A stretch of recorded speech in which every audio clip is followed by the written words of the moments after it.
Namaku Nugi. Aku masih kelas 10 SMA.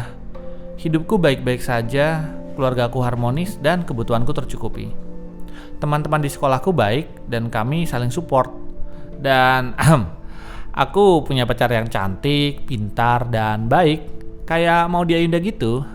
Tapi tetap Sani aku yang tercantik di dunia ini. Asik.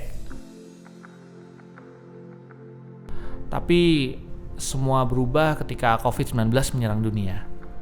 3 minggu awal PSBB dan sekolah online tidak terlalu berdampak apa-apa di sekitarku. Hanya saja karena keseringan nonton berita COVID di TV, ibuku jadi mulai gampang panik.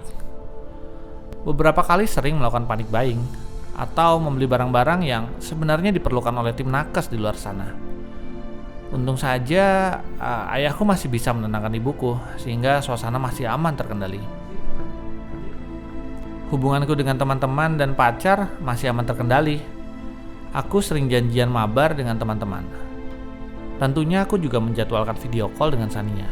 Jadi komunikasi kami tetap terjaga. Kemudian dunia mulai muak dengan kondisi yang semakin tidak baik. Satu persatu permasalahan mulai muncul dan semakin memperkeruh keadaan. Di saat orang-orang mulai tidak mematuhi aturan PSBB, adikku yang masih kelas 2 SMP positif COVID-19. Sedang aku, ibuku, ayah dinyatakan negatif COVID. Kulihat teman-temanku mulai nongkrong di luar sesuka hati. Meski mereka sempat bersimpati atas adikku, tapi aku merasa itu hanya basa-basi semata.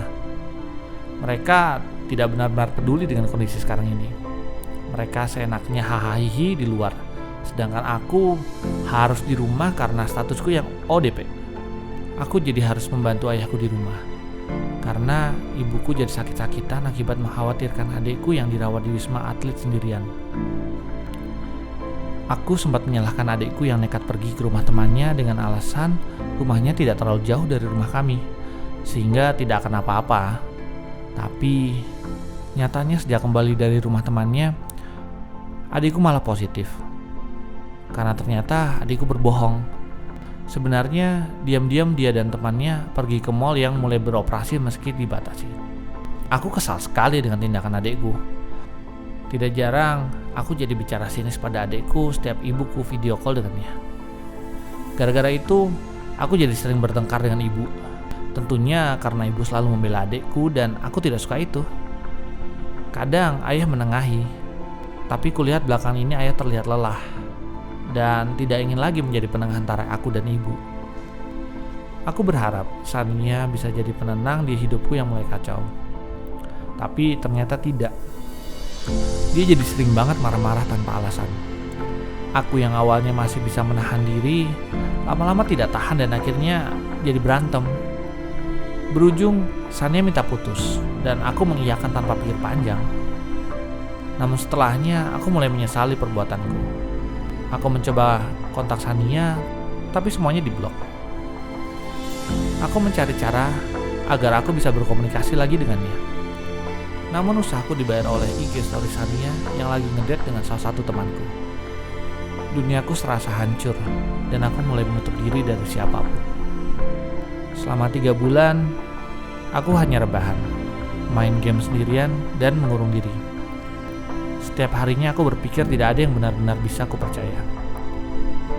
Semuanya hanya menyakitiku saja. Dan sekarang aku ingin menjauh dari mereka semua supaya aku tidak disakiti lagi. Lalu aku pernah menemukan sebuah quotes, tapi aku lupa kata-kata pastinya gimana. Pokoknya inti dari quotes itu adalah teman atau orang tua atau pasangan baik tidak akan pernah menyakitimu. Buatku ini sama sekali tidak tepat. Justru orang terdekatmu yang berpotensi melukaimu.